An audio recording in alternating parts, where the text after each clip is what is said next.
Okay. All right. Hi, everyone. Hello, and welcome to Kouch Chats with Korey and Courtney. Hello. Hello, I'm Korey. I am Courtney. And down here, or over here, depending, we have Zach Faust. Welcome Hi. to our first show, Zach Faust. Hello. Hello. Our names in the corner. Yours says Fausty, Zach. It does say Fausty. So we decided that we missed all of you listeners, all of the 5s and 10s, and so we thought we wanted to catch up with you all and touch base with one of our really good friends, Mr. Zach Faust. So, Hi. So where is everyone broadcasting from right now? We'll start with you, Faust. I'm broadcasting from my house. I'm actually outside on the porch. There are these infamous bleachers that I talk about that are from a dear friend that just passed away, actually, Dan Schmidt. But I'm not sitting on those bleachers because they're incredibly uncomfortable. So I'm just sitting at my table.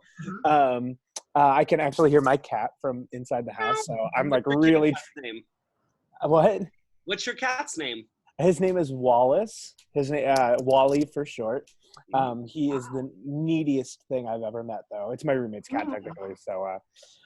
So I'm trying not to hang out with it right now as I do this chat because I know he's just gonna want to get into all this business. Oh my God! And Courtney, where are you broadcasting from? I'm in my office at my house, what has become our homeschool room, and yeah, I wish I had a couch I was on, but I'm not. I'm on a very uncomfortable dining room chair. And I am broadcasting from my living room. I have a very tiny house and this skull. So, hello. Hello, friend. Ooh. Yeah, and we are going to kind of talk about what the heck we're all doing in this little virus thing. I have this to scratch my face, so I'm not touching my face. So yeah, that's fun, right? So Zach Faust, last time we all were at the building, you were kind of doing a production of Spring Awakening. I was. Yeah. We were halfway through Spring Awakening when we were like, we gotta stop doing this show now. I started falling. Yeah. Right. That was just so like crazy. I was down there on that final Sunday, and like it was just like we didn't know what was happening. We were still kind of like talking about, oh, well, when might we come back? Or I was talking about how like I didn't know if Frankenstein, Kyle Hatley's show was actually going to be canceled or just postponed. There was just so many things that kind of started falling apart at the same time before we all were sort of told, stay home. Right. Well, it was interesting because, when all like the different shows started canceling off, they were like, oh, we're postponing the show. Oh, we're canceling the show. And I was in this group text I wasn't in a group text, but I was texting at the same time, Jeff Church at Coterie, and I was texting Heidi Van from Black Box, who was, doing Forge reps. And we were all like, so who's closing? What are we doing? And then once the rep canceled, they first then canceled Frankenstein, and then they canceled their whole season. And then we were all like, oh, okay, well, this might be a really big issue for the rest of us.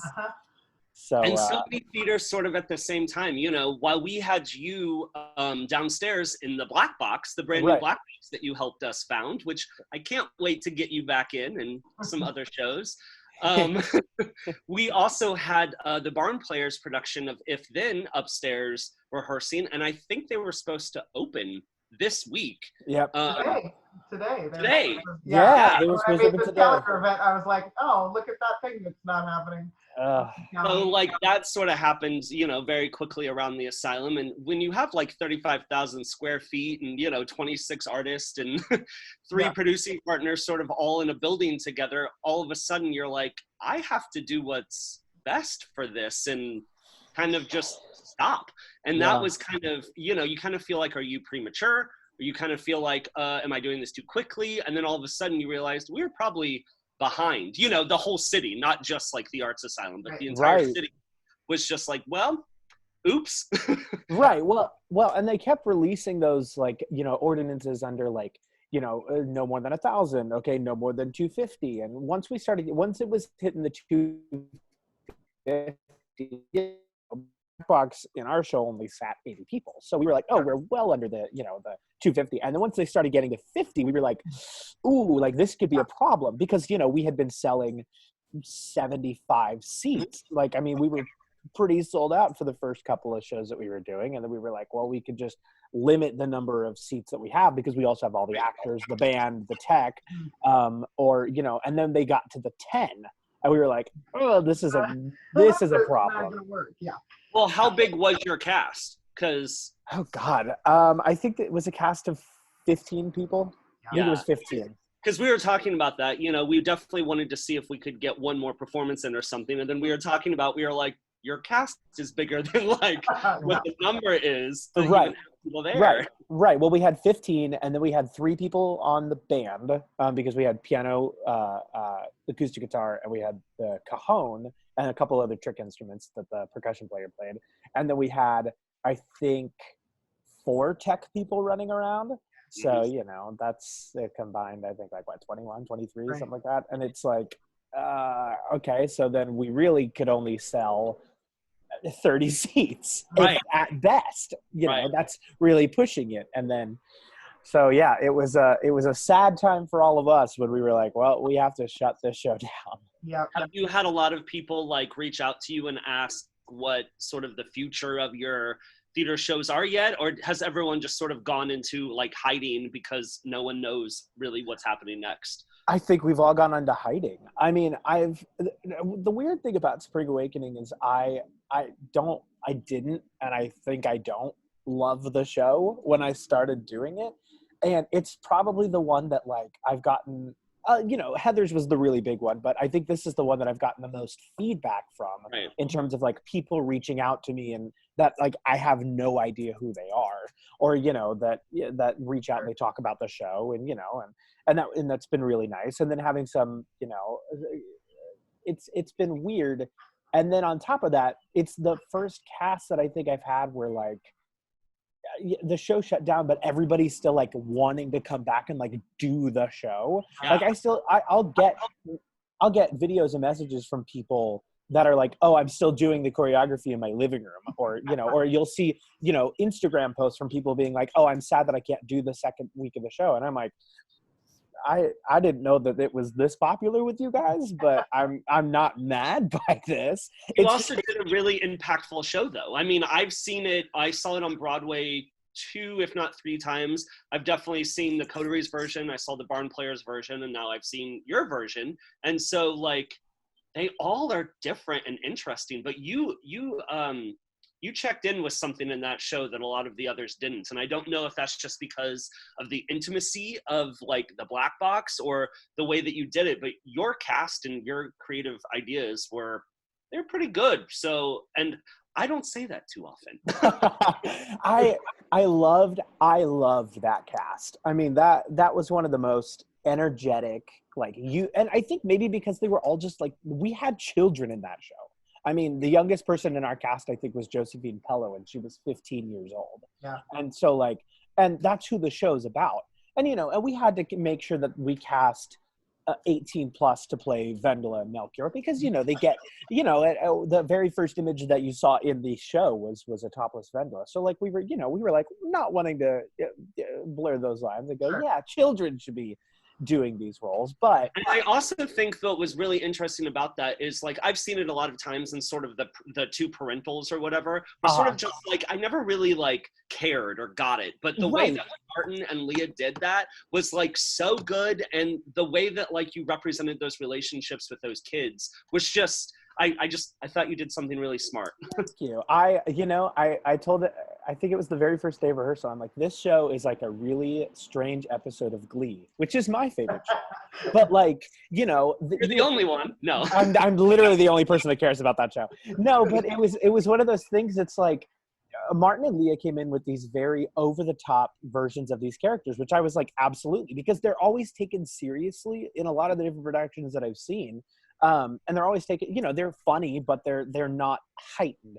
And so when they started getting heightened, but then you also have to you have to make sure that the kids are taken seriously, right, and all of their problems. And then on top of that, I've always had an issue with Marta's character the one that's, abused by her father, and she gets it, you bring it up, and then it just goes away. Like, you don't talk about that problem. So when we had all of these different kids like swarming the whole theater the entire time, it was like, if you were an audience member and you got to go look at Marta's character as the show went on, or you got to see the intricacies of all these kids having relationships with each other, it's almost as if you didn't drop her storyline. It's almost as if like the storyline just kind of came out of focus, but it's not like the kids stop existing when they're in the forefront of the show.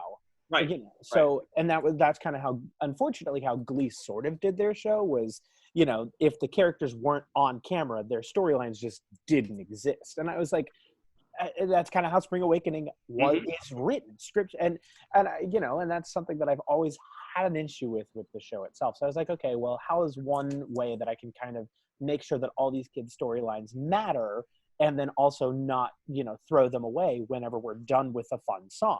And then on top of that, like making sure that not every song was clapped after. That's another big issue that I have with the show. It's like, just let right. It's like, we all know the songs that need to be clapped after. Totally.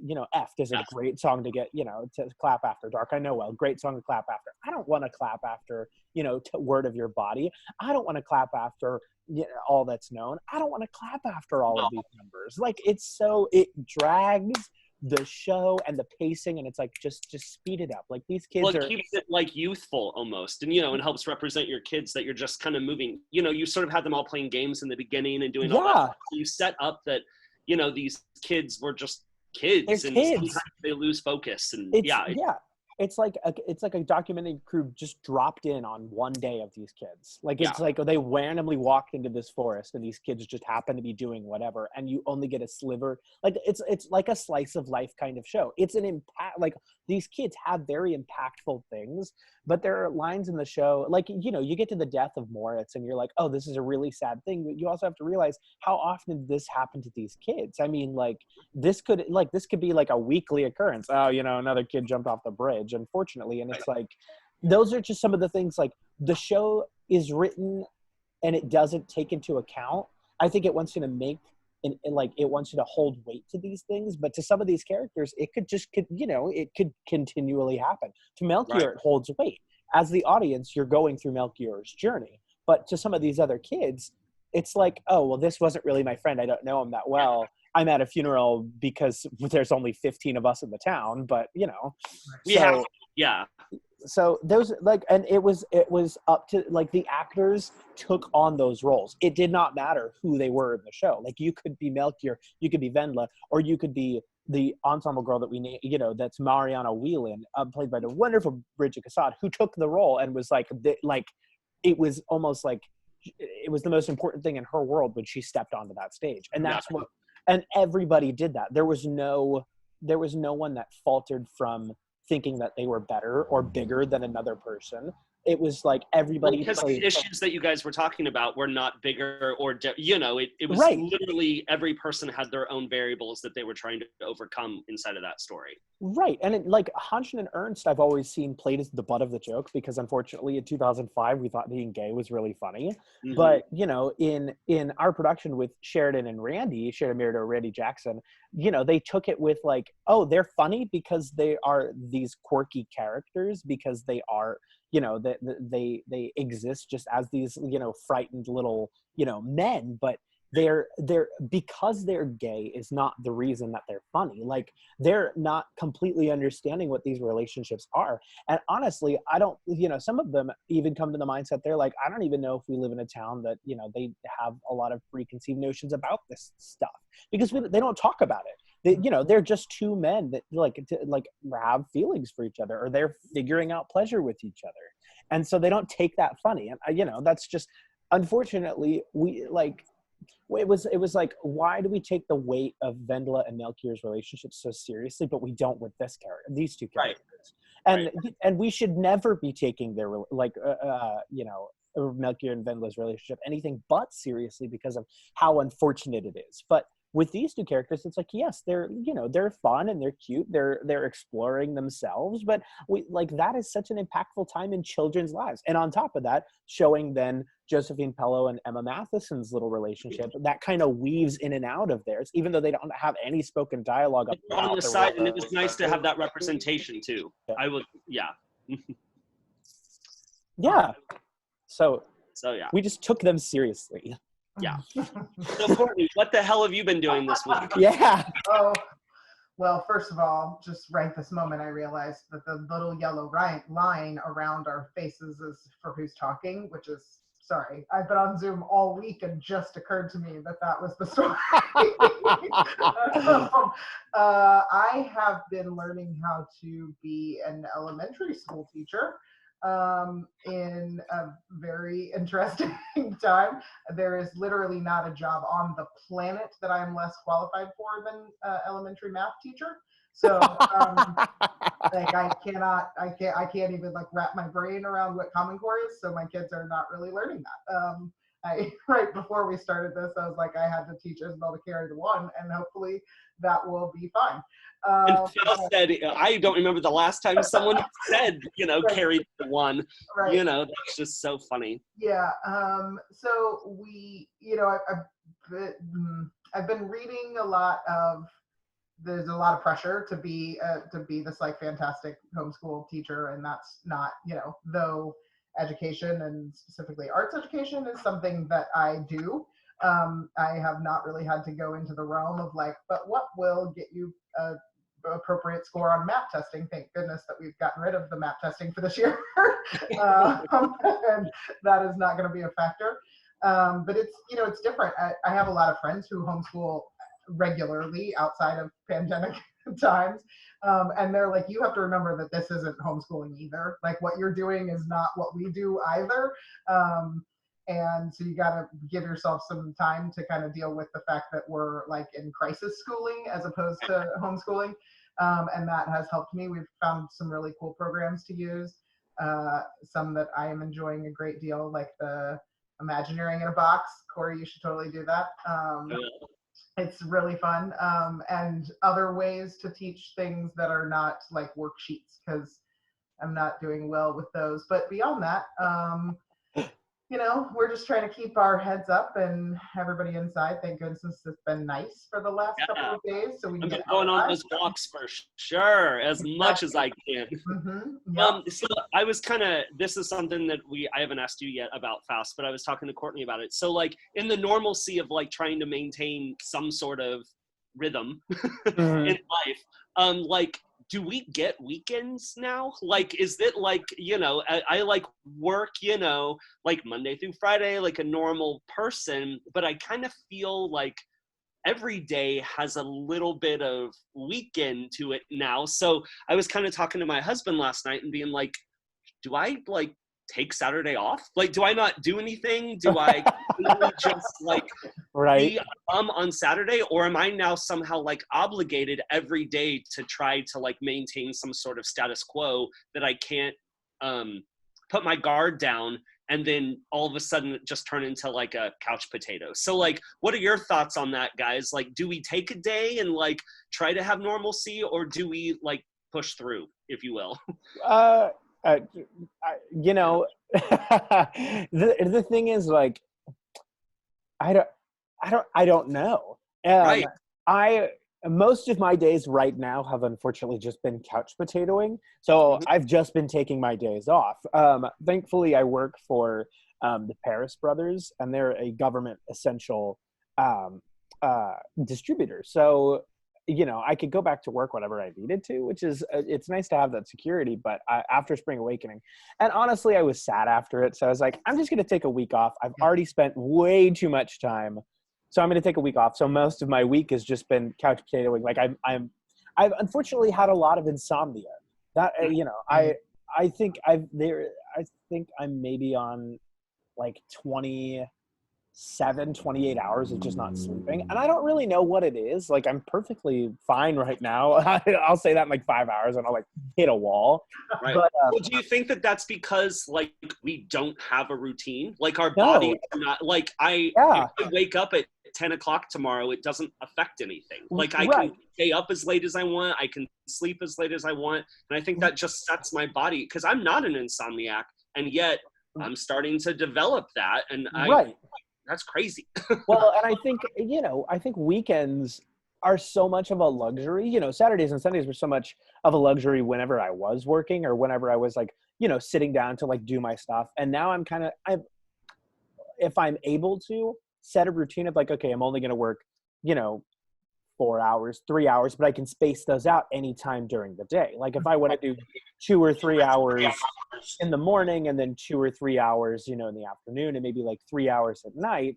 And then I can do that almost every day, but I'm allowed to take all of those I'm allowed to take more breaks rather than working 9 to 5, 9 to 5, 9 to 5, 9 to 5. Okay, I'm allowed to breathe a little bit more. Yeah. So I think there's allowed to be some agency of scheduling. Now I don't have to, like, if I don't want to leave work, because I can just sit at my house. Yeah.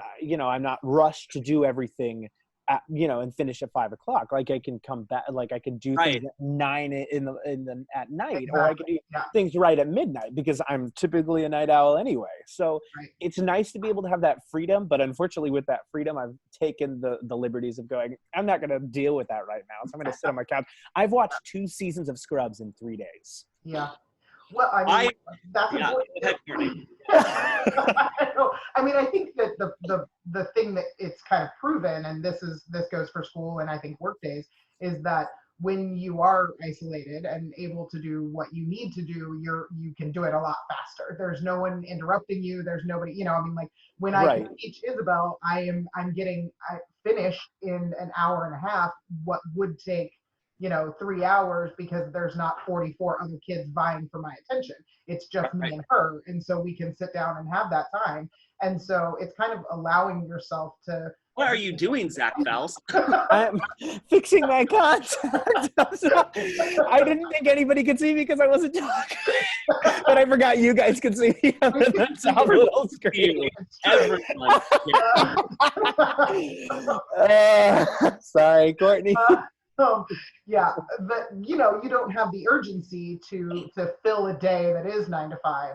I can accomplish everything that I need to accomplish in a lot less time, and not have to worry about, making sure that every single hour has something going on. And I don't care, like if my kids want to sleep at, like everybody rolled out of bed at like 10:15 this morning. Because, I mean, like I didn't. I got up and I watched a Sally Field movie, but like you do. Which one? I watched Hello, My Name is Doris. It's so cute. And yeah, so I mean, I think that you have to just do what you can, and I think again that the whole crisis thing doesn't just apply to schooling; it applies to everything. We are all in completely and totally uncharted territory of what the hell this life is, when it will resume to quote unquote normal. I mean, there's half of my job. And what will normal be when we get back? Everyone's life schedules will be so messed up. Like all of a sudden trying to fit back into some 9 to 5, if you will, I think that's going to be quite the adjustment back to reality too. I'm sure you've all seen WALL-E, Pixar's WALL-E, but WALL-E, every time something happens. I'm gonna go grab my WALL-E while you're talking. Yes, I'm like, this is like the predictions of what WALL-E has put on humans is so scarily accurate. I'm like, because I haven't seen the movie yet. Maybe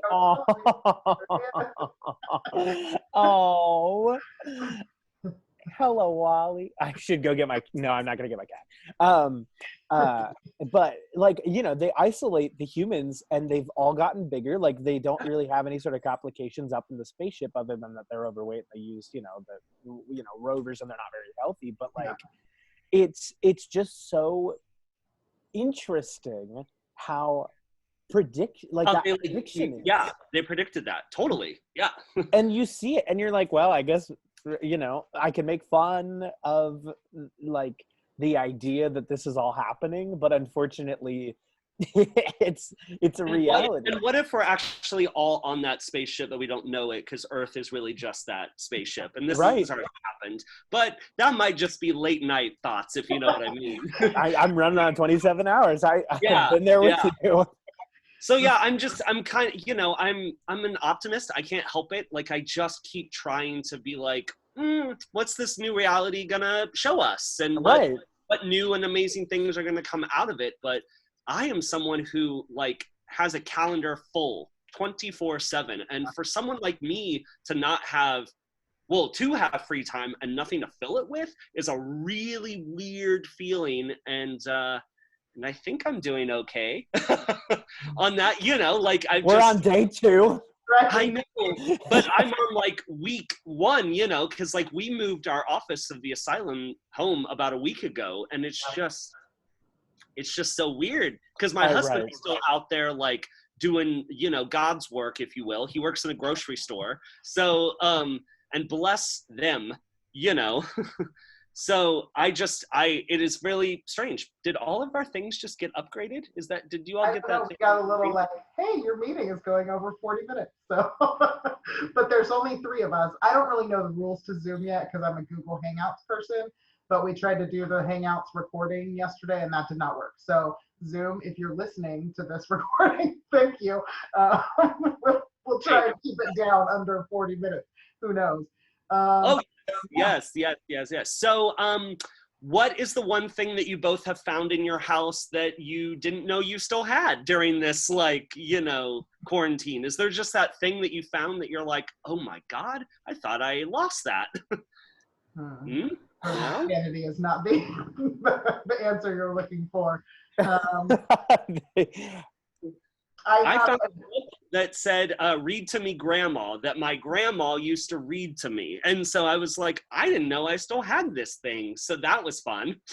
I did find something. Okay, so it was, I'm laughing about it now. I tore it up. Okay, so it was this, so when I was a freshman in high school, which was, 2000. You said 2000. Let's stop there. I think it was like 2012 or something like that. It was about 8 years ago. I was a freshman in high school, and I went to a Catholic high school. And I went to St. Pius X, and we went on this retreat, and it was this like marriage and family retreat. I know what you're talking about. Mine was like 10 years before that. Yeah. Okay, well, yeah. So it was, when near the end of the retreat, they had us all sit in the big, and this was in the middle of bumfuck nowhere. I don't remember where it was, but like they made us sit in the chapel, and they were like, okay, now you're going to write a letter to your future spouse. Yep. And it's supposed to be like all the things that, that you want to become and all the things that you're willing to give and sacrifice as a spouse and blah, blah, blah, XYZ. I found this letter as I was going through my room, and it was talking about, it was like, at the time I had this crush on this girl, and so I was like, I'm gonna marry this girl. So in this letter, it was like, I don't know if you're in the room right now or not. It's because like in 20 years down the road, when I was like, oh, remember when we went on this retreat? Well, I knew you were gonna be my loved one. So the Can letter. You imagine though if that would have worked out though, and you would have been handing that letter to that person? That has unfortunately happened to me in several different situations where I'm like, I could, and I keep the thing that's like really sentimental, and then it ends up not being useful. But anyway, so this letter was like, I don't know if God's going to put us together. I know that, my love of Christ is going to really, expand our world and our knowledge. And I went, oh God. Literally, oh God. on this retreat, I remember I got a paper cut from the Bible when we were like going through it. It says like, this is really not. That's a sign. That's a real big sign. I mean, like, exactly. And so, after I've, denounced all of religion and gone, you know what? You believe in what you want.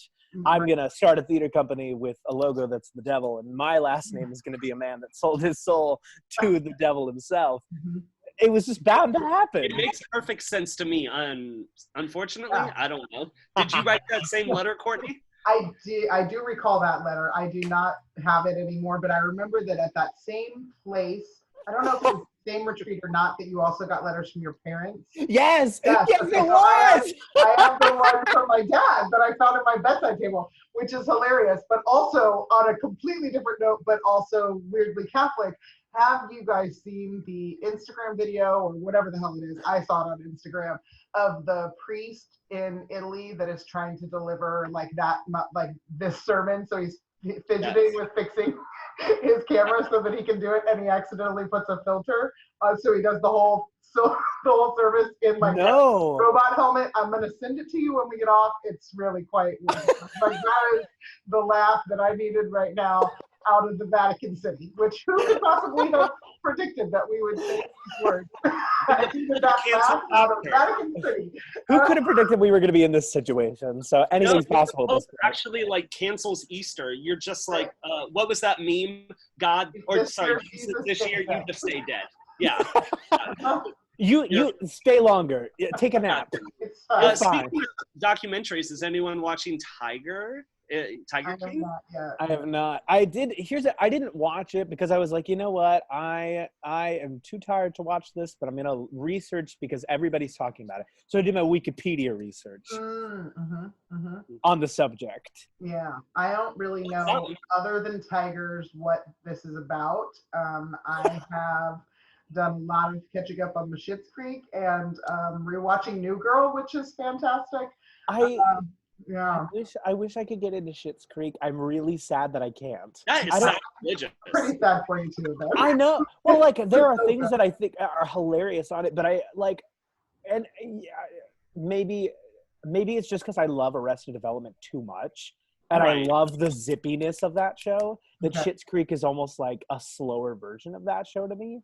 And I don't know why my brain can't. Here's the thing. I also started watching The Good Place, but like I can't even. And I have tried. That's a good show. I have tried to watch it. I've tried 4 times, and I tried watching it again the other day, and I stopped at the exact same place. I'm like, I can't. I don't know what it is. I can't do it. Okay, maybe you need an unhealthy attachment to Kristen Bell. I have that. I love Kristen Bell. Maybe I just need to stop watching Glee. Maybe Glee is just tainted what I think is good television. I think that's the answer to a lot of questions. Just stop watching Glee, you know? I don't think I would be as happy if I didn't watch Glee, even though it's one of the saddest shows out there. Just kidding. Keep watching Glee then. I need to be happy. So as we sort of like wrap up, you know, in this lovely thing, what are you doing to stay creative, Zach Faust? Like, what are we doing? There's a lot of different things that are. I'm watching Glee. So we're doing this thing called the Korey and Sings Cabaret. Yeah. Where people just send in videos, and like it's kind of like our regular cabaret, like to kind of keep a sense of normalcy. Where every third Friday we have a cabaret at the Buffalo Room, other than unless we're doing shows, because we don't want to break our audience up, but. We're doing, but since we're all kind of at home, and I'm like, well, how do we, kind of do this? So we just have people sending in videos of them singing songs about being isolated or being stuck at home. And then I get to splice those videos in with my own like inner cuts of like, hi, I'm hosting the television, I'm hosting this thing for you today. And like kind of doing weird little things that kind of like go in between them. So, and that'll premiere tomorrow, or well, I don't know when this thing's going to air. So I'm going to try and get it up today. So it'll air Friday, the 27th at 7:30 on Facebook. So that's something. I'm continuing to write our Fringe show because that's, the most if it's gonna happen, I don't know. So reality is so weird right reality now. Is so weird. So I'm at least doing my tweaks on that, and kind of prep if we're able to get back into the asylum by December, which I'm hoping we are. Prepping for our check show. Your email after this. What's up? It said check your email after this. We're emailing all of the producers today, so check your email. Yeah, it's not bad. It's more of a that's what we're having. We don't know either. Yeah. To be creative is to say we just have to reach out to all of our producing partners and say, what's up? What do you Yeah. what are you thinking? You know, how do we get back to work when it's time to get back to work? Right. So, and that's, you know, that's something that we're kind of, you know, as my team now is trying to prep for December. We're like, okay, I know it's March, but we're all kind of stuck indoors. How do we prep for the December show? Right. So, and then on top of that, you know, figuring out what then happens for the next year. I mean, like, there's so much more planning that I'm allowed to do now that I have a little bit more free time to sit down. And then on top of that, like, I'm starting to develop my own, like, you know, I've always wanted to write for television, so I'm like starting to develop my own stuff now. Glad to hear that. Yeah, well, I can now sit down and do it, and I now have like more of like a, oh, maybe this is what I want to do with it. Maybe, you know, so I've at least written like one scene of like each show and been like, okay, I can kind of do whatever I want out of this and piece it together. So it's fun. It's fun. So that's how I'm staying creative. And on top of it, be positive on social media. I mean, I like using social media, so it's a nice, like, how are you guys doing? Are you guys okay? You know, here's a picture. I found a Marilyn Monroe sweater that I thought I had lost, but you know, so that's it's two like, things. Yeah, that's two things: my Marilyn Monroe sweater and my Catholic school. Completely useless Catholic school thing. Yes. So literally all of my Catholic school things. So yeah, so that's kind of how I'm keeping. How are you guys doing? we're just trying to figure out how to make sure that the Arts Asylum stays open so people like yourself can have a home to come back to create as soon as possible. You know, there's a little bit of a back burner of our own creativity sort of going on the back burner just so we can make sure that we can be there whenever you guys are ready to come back home. And hopefully we'll be able to engage our visual artist and just start doing maybe paint classes or educational things, so then we can showcase those visual artists in a way that maybe we didn't before, but this could be a really cool new model to try to showcase them in the future, making sure that everyone knows all of the bodies that go through the Arts Asylum on a daily basis. I'm reading Boys in the Band all the time because the hopes is that show will still happen. Stay tuned. You know, Lacage got canceled. So I know, and like I think about like Theater in the Park. I'm just like, some of those rehearsals were getting ready to start like in a month, and I'm like, if my friend Tyler does not get to play Cinderella, I'm going to be so sad for her. But oh well, you know, it's just crazy. Yeah. So this was fun. This was our first episode.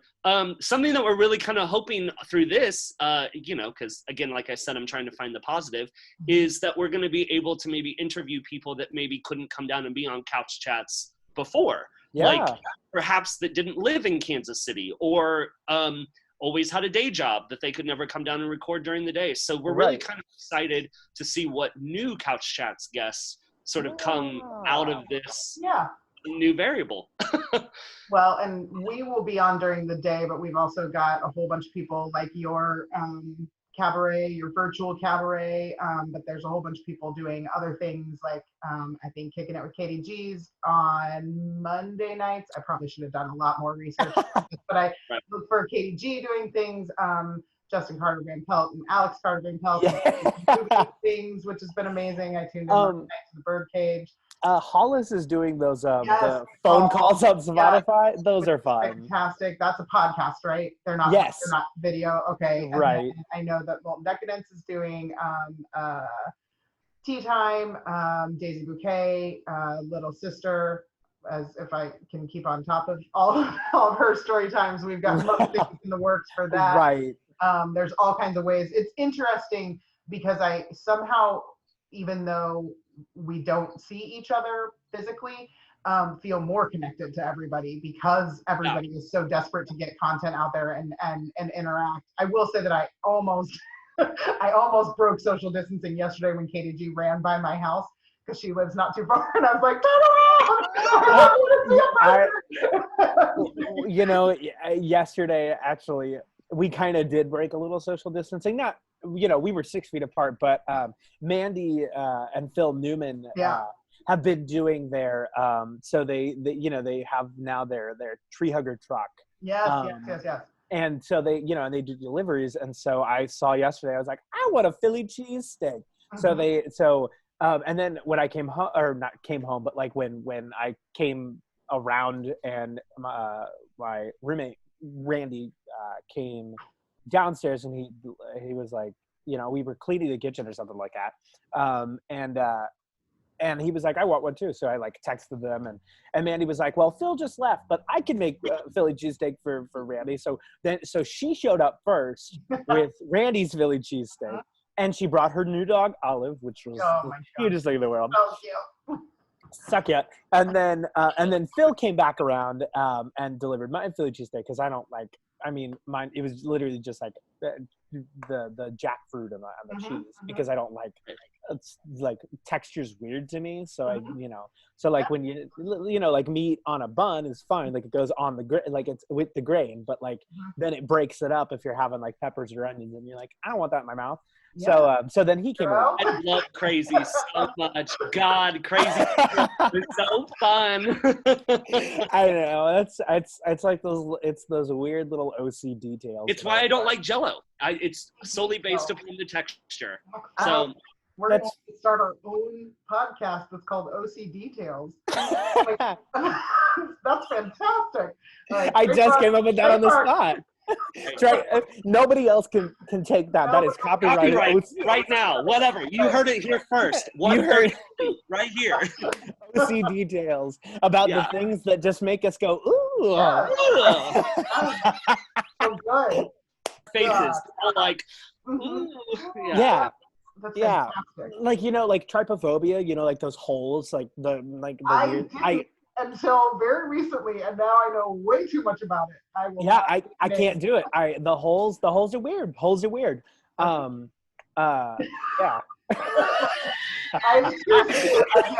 When we're not recording online, we will have a conversation about that. So pineapple's weird. Okay. Because the texture's strange. Don't give away all the secrets now. I know. Right. We save it for OC Details coming soon to something near you. The first episode is holes. They're weird. Okay. Holes. All right. Weird thing. Right. Ooh, that could go crazy, by the way. Some holes are fine, but how to take our picture from my phone of this, because you're gonna have to set a timer, Courtney, so we can do the thing. Set a timer. Okay. Yep. Yeah. Damn. All right. Hold on. What are your guys' poses? It's the. I'll do this. Right. Okay, hold on, because I have to figure out the timer, because I've never figured it out before. Now, Courtney, are you in? Because on mine, you're in the middle, and Corey's on the one side. On my right side, if I'm looking. Well, we're in like a triangle shape right now, or if you were teaching Common Core math, a number bond, which is something I very recently learned about. You're the number bond right here. As you can see. Oh, see, you know what a number bond is. Never in my life have I heard of a number bond. Well, you said it was a triangle. You said we were in a triangle. So right, yes, triangle. Yeah, you're the number bond of me and Corey right now. So are you and Corey down here? No, well, it's an upside down triangle. You're the point down here. Corey's over here. You're down here. Okay, so if I went like. Yeah, that would be good. Yeah, that'll work. Do that. Yeah. Oh God. Okay, but I got to make sure that I'm not looking. Look at this. You can't see my phone. You can't see my phone. Never mind. We're not, in fact, in the same room. All right, this is going really well, guys. I want to make sure that my phone's not in the picture, but also that I'm not looking down at my phone, because this picture is a very weird version of me. Maybe you know what? I'm gonna put on, because I've been on a lot of calls with Corey recently, so my ears are very close. Oh, yeah. And so I'm going to add a hair accessory for this picture. I mean, I could add my hat. 1 second. You can hold your staff. I'm glad that everyone is really seeing what this picture taking is like when we're not recording. I don't have a fun thing. I just have a. Oh, okay. Okay. Okay, hold on. I got to. To a new level. Hold on. Okay. All right. This is not fair. You could be on the bleachers. I could be on the bleachers. Well, now I have to go through my house. I have to. Oh, hold on. Okay. Here. Ooh. There we go.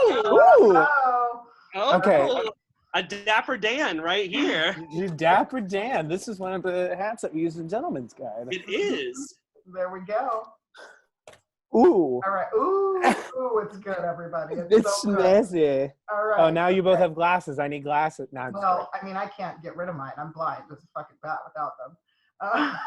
That's fair. I have my contacts in, but I lost my glasses. I know. We know As you saw me playing with my eye. All right. Okay.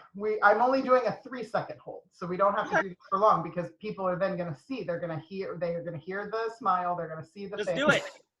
Don't give away our secrets. All right. I won't. Okay. So we're going to go. All right. Good. Hold for pictures. It's fantastic. And now I have a mark on my forehead already. This was lovely, guys. Yeah. Thank you so much, Zach Faust, for joining us on the Kouch Chats. Oh, shit. Selfie. Yeah. It's going to be good. So I'm gonna open this up when we get off this call. We're going to see, and we're going to upload it to YouTube, which I've also never done before. So. Yep. Oh, it's not terribly too hard. Okay.